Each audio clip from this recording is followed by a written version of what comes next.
제가 여러 해 전에 경주에 가서 이제 그 경주 지방의 목사님들 모이는데 좀 얘기해 달라고 해서 내려갔던 적이 있습니다. 근데 거기 목사님 한 분이 내 이제 이 찬송 그러면서 느끼는 건데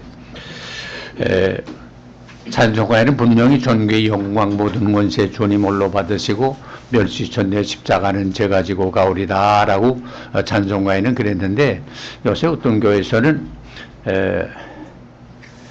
멸시천대 십자가를 주님 대신 받으소서니 존귀 영광 모든 것은 내가 차지하오리다 그렇게 부르는데 이건 어떻게 하면 됩니까 하는 말을 들은 적이 있어요.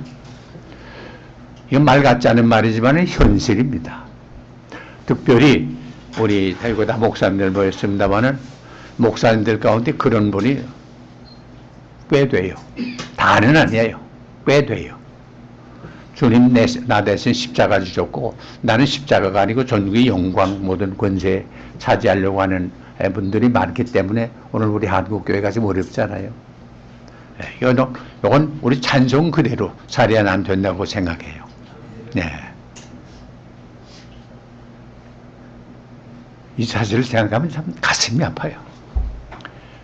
우리 선배들의 믿음으로 그 피값으로 우리 한국교회가 참 세계 교회들의 주목을 받는 교회가 됐는데 이거 지금 기울어져 가는데요. 언론 보면 괜찮아 보이죠? 아닙니다. 아주 심각합니다. 심각합니다. 내 어제도 들은 말인데 그 얼만큼 사실인지 모르겠어요. 어느 큰 교회 합동측이에요. 뭐 요거 저 합동측에 큰 교회 이름이 누가 하면 다 알아요. 거기 그만큼 들어올까 하는데 한 달에 그 빌딩 뭐 좀 빌려주고 한 데서 한 달에 200억이 들어온대요. 근데 그 목사님이 그 아마 그거 재정 관계를 전문하는 모양이죠.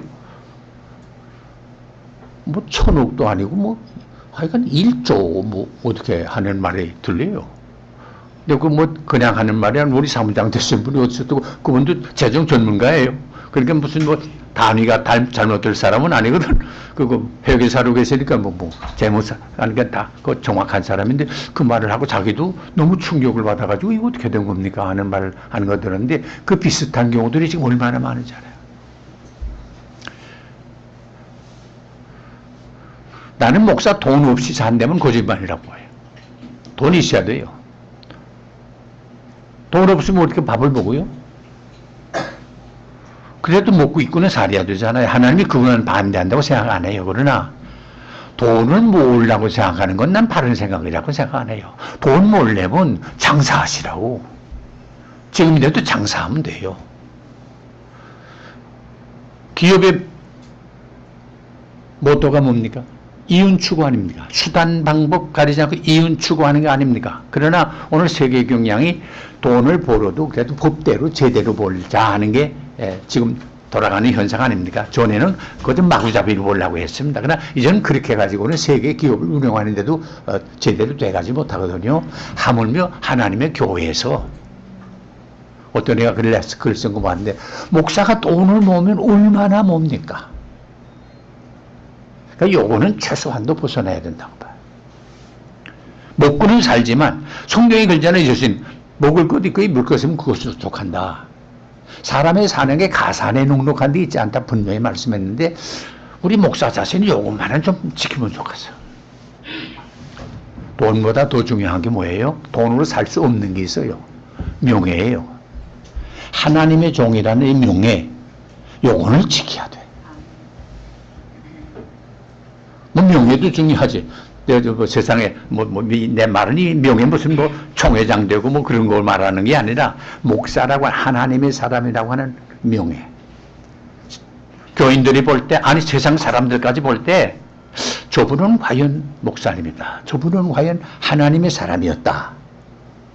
하는 말을 들어야지.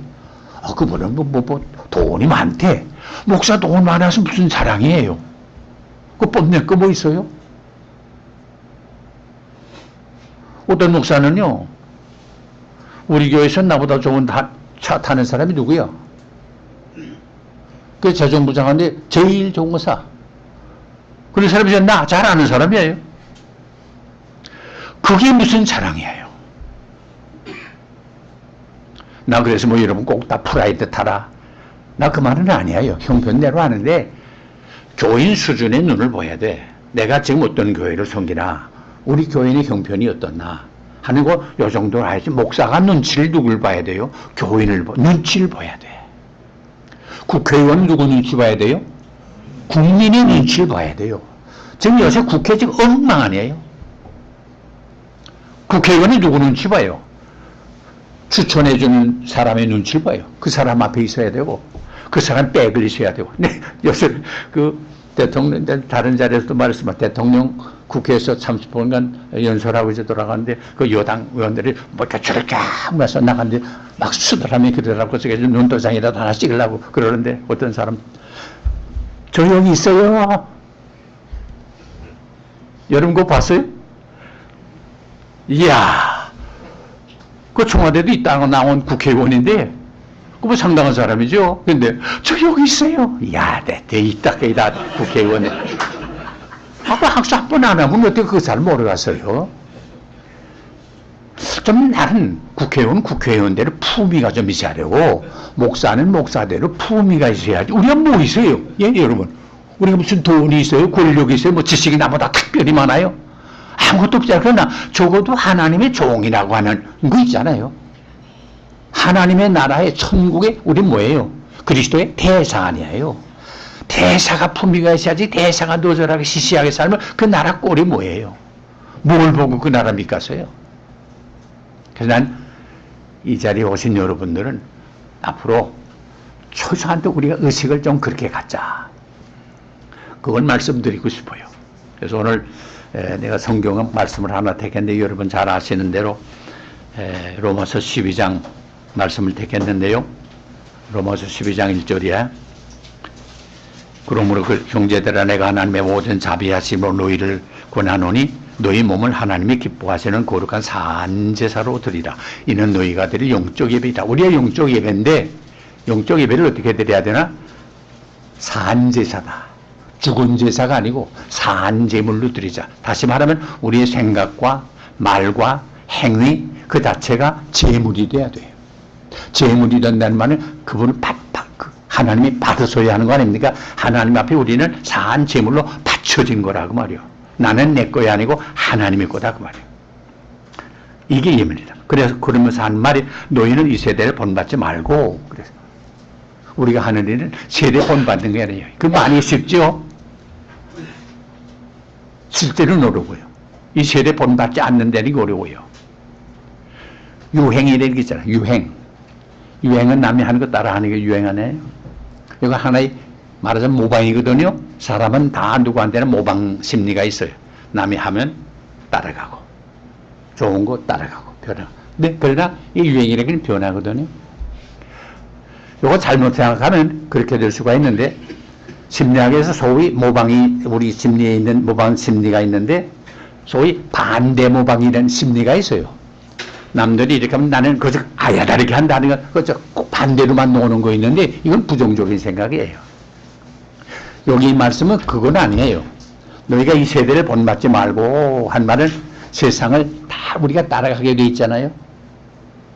보통은 따라가게 돼 있거든. 그래서 디모데서 4장에 보게 된 바울이 그런 말에서 마지막 때 이런 일들이 현상이 다 일어나게 될 건데 너희는 이런 데서부터 돌아서라. 돌아서는 일이 쉽잖아요. 따라가기가 쉬워요. 그러나 우리는 하나님의 선하시고 기뻐하시고 온전하신 뜻이 무엇인지 분별해서 그 뜻대로 살려고 하는 사람이라야 돌아서지, 그렇지 않으면 돌아설 수가 없어요. 따라가는 게 쉬워요. 남 좋은 옷 입으면 나도 좋은 옷 입고 싶고요. 남 좋은 차 타면 나도 좋은 차 타고 싶고요. 이거 우리 본능이에요. 이거 없으면 거짓말이에요. 그래, 요걸 극복하는 거. 그래서 바울이 말한 것처럼 우리가 가만 놔두면 마음은 우리로도 육신이 약해가지고 자꾸 영적으로는 하나님을 따르려고 하지만 육신적으로는 세상을 따르려고 하는 게 우리 본능 아니에요? 이걸 무시할 수 없어요. 그러나 이걸 극복해 나가려고 하는 노력, 이것이 우리 믿는 사람이요 특히 하나님의 종들이 할 일이 아니다. 그래서 바울이 그러지 않았어요? 나는 내 마음으로 심령으로는 하나님의 뜻을 따르고 싶다. 그러나 가만 보면 내가 결국은 육신을 따르고 있더라. 여기서 깜짝깜짝 놀란 거 아니에요? 그러면서 그게 고백이야. 오호라, 나를 누가 이 사망의 몸에서 건져내려. 마음으로는 하나님의 뜻을, 육신으로는 세상의 뜻을 따라가는 이런 갈등 속에 살았거든요. 이런 갈등이 있어야 돼. 이 갈등이 있다는 것 자체가 양심은 살아있다는 거예요. 양심이 죽으면요, 갈등이 없어요. 그저 그대로 내려가요. 저는 그렇게 생각해요. 여러분, 우리 이 세상에 살면서 갈등이라도 느끼자. 이게 아닌데, 내가 하다 보니까 이렇게 따라갔구나. 이거 어떡하나 하는 갈등을 느끼는 것이 필요하다. 그래서 바울은 이걸 나는 내 몸을, 육신을 매일 죽노라. 매일 죽이는 생활, 육신적인 걸 죽이는 생활이 필요하지 않겠나. 그래서 하나님은 우리에게 다 은혜를 주셨는데 요게 각 사람에게 말하는데 마땅히 생각할 그 이상의 생각을 품지 말고 하나님께서 각 사람에게 나누신 믿음의 분량대로 생각하라. 이 말은 뭔가니 자기 받은 능력, 자기 받은 은사를 생각하면서 그것 이상으로 자꾸 생각하지 말고. 왜냐하면 요거 그 이상으로 생각하면 뭐예요? 욕심이에요. 욕심에 대한 컨트롤이 필요해요. 그래서 우리 목사들이 가장 시험 받기 쉬운 게 뭐예요? 좀 큰 교회 하게 되면 큰 교회, 저 어떻게 큰 교회가 됐나? 이 자리에 모신 여러분들은 뭐 큰 교회를 지향하고 모인 분들은 아니에요. 교회 성장을 위해서 모인 분들은 아니에요. 어떻게 하면 교회를 바로 하나? 어떻게 교회를 바로 쓰고 목사가 어떻게 해서 바른 사람이 되나? 오해하지 마세요. 그럼 내가 말하는 나는 바른 목사고 훌륭한 목사고 흠잡을 데가 없는 목사 아니야?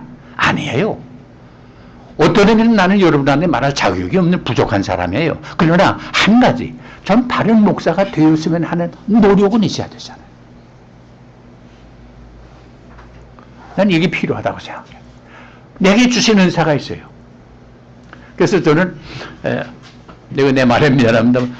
뭐 이것저것 요것저것 뭐 좀 해달라고 하지만 난 내 분야가 아닌 것은 나는 안 해요. 안 했어.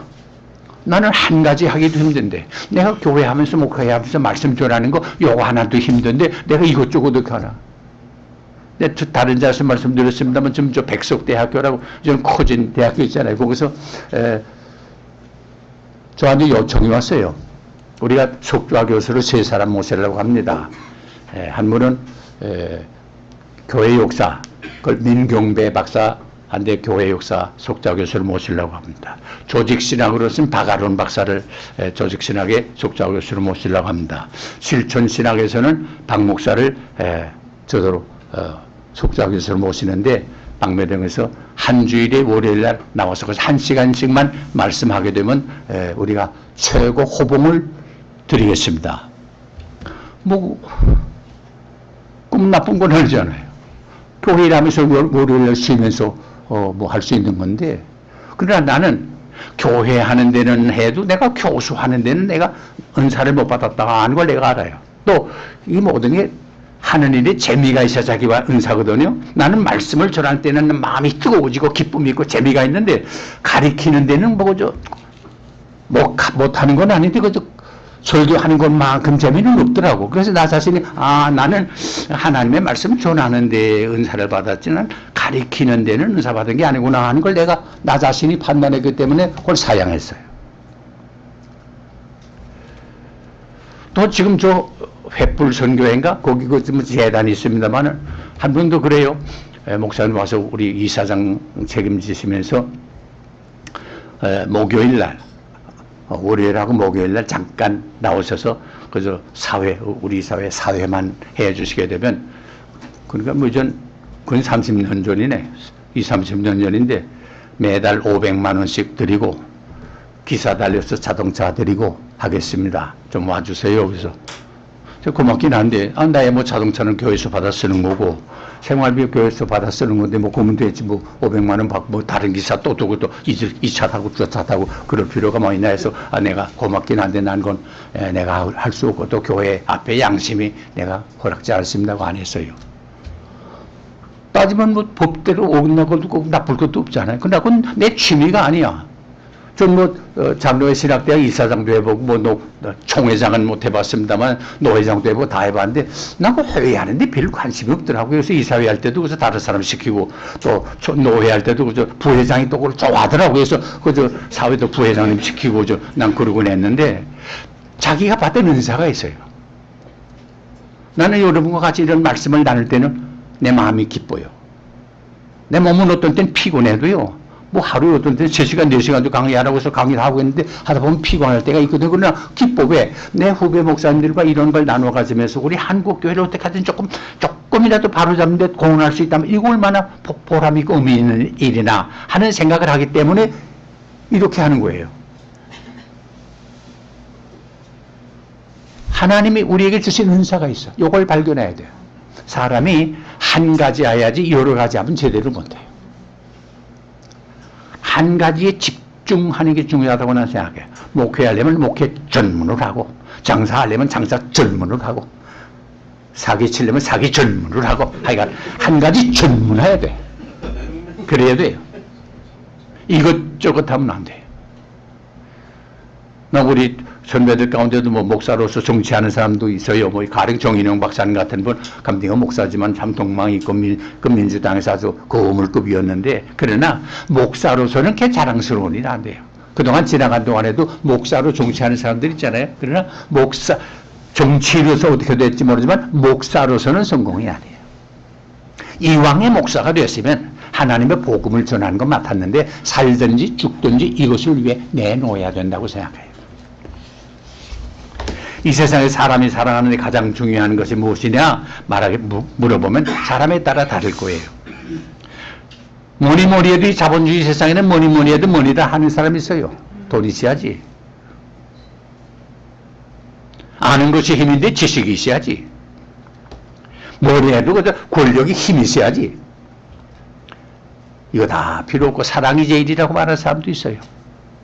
다 좋지만은 건강이면 소용없이 건강이 최고라고. 뭐 사람에 따라서 이렇게 저렇게 말할 수 있을 거예요. 옛날 철인 피타고라스는 그런 말을 했습니다. 한 번 주어진 엄숙한 인생이 존귀한 생애를 어떻게 살아가야 되느냐 하는 것을 가르쳐 주는 것이 가장 이 세상에서 중요한 일이다. 사람이 어떻게 살아야 하는 것, 이건 꼭 목사만 아니라 우리 보통 이 세상을 살아가는 사람들에게 필요한, 어떻게 살아가야 하느냐, 이건 아주 중요해요. 사람이 살되 사는 것이 문제가 아니고 바로 사는 게 문제예요. 어디서 사느냐 하는 게 중요한 거 아니라 어떻게 사느냐 하는 게 중요해요. 무엇을 말하느냐 하는 게 중요한 것 아니라 무엇을 행하느냐 하는 게 중요해요. 그래서 성경에도 그러지 않았어요? 하나님의 나라는 말이 있지 않고 어디 있다고 그랬어요? 능력에 있다고 그랬어요. 능력에 있다고. 예수님도 말씀했어요. 나무가 좋으면 열매가 좋아야지. 아무리 나무 좋다고 선전을 굉장히 했지만 열매 보니까 형편없어. 그럼 형편없는 나무예요. 좋은 나무가 아니에요. 목사가 설교를 아무리 아름답게 다 꾸몄다고 해도 그 말씀과 상관없이 산다고 하면 그 의미가 없어요. 하나님의 나라는 능력이 있어요. 사람이 얼마나 오래 사느냐 그게 중요한 것 아니라 보람 있는 삶을 살아야 돼요. 돈 얼마나 갖고 있느냐 그게 중요한 건 아니라 그 돈을 어떻게 바로 사용하느냐 하는 게 중요해요. 돈이 많기 때문에 잘못되는 사람이 세상에 얼마나 많아요. 권력을 얼마나 누렸느냐 하는 것도 중요하지만 사회와 민족을 위해서 내가 이 권력으로 얼마나 공헌했느냐 하는 게 중요해요. 내가 얼마나 많은 지식을 갖고 있느냐 하는 것도 중요하지만 이 지식을 가지고 내 이웃을 위해 얼마나 봉사했느냐 이게 중요해요. 그러므로 우리가 이 세상을 살아가는데 올바른 정신 자세와 가치관을 가지고 살아야 돼요. 우리가 어떤 태도로 사람을 대하느냐, 내게 맡겨진 이 사명, 직분 내가 어떻게 감당하고 어떤 자세로 내가 민족 앞에 서고 어떤 자세로 하나님 앞에 서나 이거 아주 소중하다고 생각해요. 이런 인생의 근본 문제를 생각하고 여기에 대한 분명한 대답과 확고한 신념을 가지는 것을 우리는 인생관이라 그래요. 혹은 가치관이라고 말해요. 우리 목사에는 인생관이 세상 사람하고는 달라야 돼요. 목사에게는 가치관이 세상 사람들하고는 달라야 돼. 우리 세상 사람들은 보통 뭐래요? 가치를 어디다 둬요? 결론에 두고. 그렇기 때문에 수단과 방법을 가리지 않아요. 그걸 얻기 위해서는 무슨 일이라도 해요. 그러나 우리 목사에게는 그게 중요한 거 아니에요. 얻는데 그 과정이 어떠나. 이게 상당히 중요해요. 세상 사람들은 사기를 치고 도둑질을 해서 돈 많이 모으면 돼요. 그럼 우리는 그 돈을 어떻게 벌었느냐, 이게 중요해요. 돈 많은 게 중요한 거 아니라 돈 버는 방법이 중요해요. 사기 쳐서 벌었으면 어떻게 본 거예요? 도둑놈이지요. 돈 많아도 도둑놈이지요. 어떤 데는 이게 우리 다 아는 일이지만 대통령이 돈을 많이 갖고 있었어요. 없던 사람이 대통령 하는 동안에 돈을 많이 갖게 됐어요. 몇천억을 갖게 됐어. 그 어떻게 그렇게 됐어요? 자기가 월급 받아 그렇게 됐어요? 기업체에 투자해서 그렇게 됐어요? 갈취한 거 아니에요. 도둑놈이죠. 대통령이야 그건 도둑놈이죠. 나라를 도둑놈한테 맡긴 거예요. 목사는 이와 같은 가치관과 인생관에서 다른 게 있어야 된다는 생각이에요. 거룩하다는 말, 루아라는 말 쓰잖아요. 루아라는 말은 구별된다 하는 말 아니에요. 무슨 우리가 옷을 다르게 입고 구별된다는 말 아니에요. 생각이, 보는 눈이 세상 사람들하고 조금 달라야 돼. 난 그런 말을 가끔 씁니다만 우리가 보통 한국 사회에서 아무게 잘 살아. 잘 살아 하는 건 뭘 표현해? 돈 많은 게 잘 산다 그러죠. 이게 사실 엄격히 좀 무슨 말해서 미안하지만 그건 사실 엄격한 의미는 말이 안 돼. 넉넉하게 산다는 말은 돼요. 예? 돈 넉넉하게 산다는 말은 되지만 잘 산다는 말은 아니에요. 잘 산다는 말은 뭐예요? 바로 사는 걸 잘 산다고 그래야 되는데 이게 심지어 우리 믿는 사람까지도 우리 기준과 가치 판단이 그렇게 돼가요. 그래서 심지어 목사까지도요. 돈 많이 벌겠지 않았어요? 돈 많이 벌어서 뭐라고 그래요? 뭐래요? 복 받았다 그러죠. 복 받았다 그러죠. 돈 많이 벌게 돼. 복 받았다 그러죠. 엄격히 말하면 그 복 받은 거하고는 상관없어요. 세상적으로는 맞는 말이에요. 세상에는 오복이, 둘째 복이, 첫째 복이 오래 사는 거고, 둘째 복이 부 아니에요. 세상적으로는 부가 복이에요. 그러나 세상적인 건 복이 될 수도 있고, 복이 안 될 수도 있어요. 오래 사는 게 수가 복이지만 수숙다욕이라고 그러잖아요. 오래 살면 욕을 많이 당하잖아요. 세상적인 건 그래. 복이 될 수도 있고 안 될 수도 있는데 문제는 아까 조금 전에 말씀드린 것처럼 오래 사는 게 복이지만은 이 오래 사는 걸 어떻게 보람되게 의미 있게 사느냐 하는 게 복이 되는 거지. 그렇지 못하고 다른 사람 해치기나 하고 중상모략이나 하면서 산 사람이면 오래 살아도 그 잘 산 게 못 되잖아요. 돈 많은 게 중요하지 돈을 바로 써야 잘 산 거 아니에요? 그러므로 우리가 뭐이 중요하다 해도 올바른 인생관과 가치관을 확립하는 것처럼 중요한 것은 없다고 생각합니다. 사람은 생각에 따라서 사람이 달라져요. 올바른 생각을 하면 올바른 인생, 바른 삶을 살아갈 수가 있어요. 그러므로 우리는 뭘 보든지 바로 봐야 돼요. 깊이 보고 넓이 봐야 돼요. 안 그러면 피상적으로 판단하게 돼요. 편협한 판단을 하기가 쉬워요. 그러므로 우리가 보는 것만으로 그치는 것이 아니라 우리는 보는 대로 생각해야 돼요. 생각하는 대로 움직이고 그러므로 인생을 어떻게 보느냐 하는 게 중요하잖아요. 어떤 인생관을 가지냐 하는 게 중요해요. 왜냐하면 우리가 보는 데 따라서 행동과 판단이 나오기 때문에 그래요. 올바로 봐야 올바로 움직여요. 모든 행동의 근본에는 확고한 이론이 있어야 하고 실천의 밑바닥에는 분명한 철학이 있어야 돼요. 이론 없는 행동은 오래 못 가요. 한 민족을 보아도 그렇습니다. 철학이 없는 국민, 사상이 없는 민족, 신념이 없는 백성은 절대로 일어서지 못합니다. 더구나 지도자가 될 사람한테는 더욱 그렇습니다. 지도자는 국민에게 꿈을 심어줘야 합니다. 지도자는 국민에게 비전을 제시해야 합니다. 지도의 원리와 철학이 있어야 합니다. 이 확고한 철학 사상, 비전과 신념이 없으면 국민을 올바로 인도할 수가 없습니다. 이런 사람은 아무리 지도자라고 하지만 유혹 앞에 타락하기가 쉽습니다. 시련 앞에 좌절하기가 쉽습니다. 고난 앞에 낭망하기가 쉽습니다. 이런 사람은 초지일관의 행동을 할 수가 없습니다. 시정여일한 생활을 할 수가 없습니다. 백절불굴의 태도를 기대할 수가 없습니다. 칠전팔기의 의지로 살아갈 수가 없습니다. 구약에 보아도 비전이 없는 국민은 망한다 그랬습니다. 개인이든 국민이든 비전이 있어야 합니다. 이상이 없는 민족은 역사의 시련과 위기에 부딪혔을 때 이걸 극복해 나갈 힘이 없습니다. 우리에게는 살아보다 보면 여러 가지 어려움이 있습니다. 이런 목회가 편안한 목회도 있지만 감당하기 힘든 목회도 있잖아요. 그러나 비전이 있는 사람은 이 어려움을 잘 극복할 수 있는 힘이 있습니다. 이게 필요합니다. 여호수아의 앞날에는 하나님이 약속의 땅을 허락해 주었습니다. 그렇다고 해서 이 약속의 땅이 그냥 주어졌느냐? 절대 그렇지 않습니다. 어려움이 많았습니다. 요단강이 가로막히고 난공불락의 도성 여리고가 우뚝 서 있었습니다.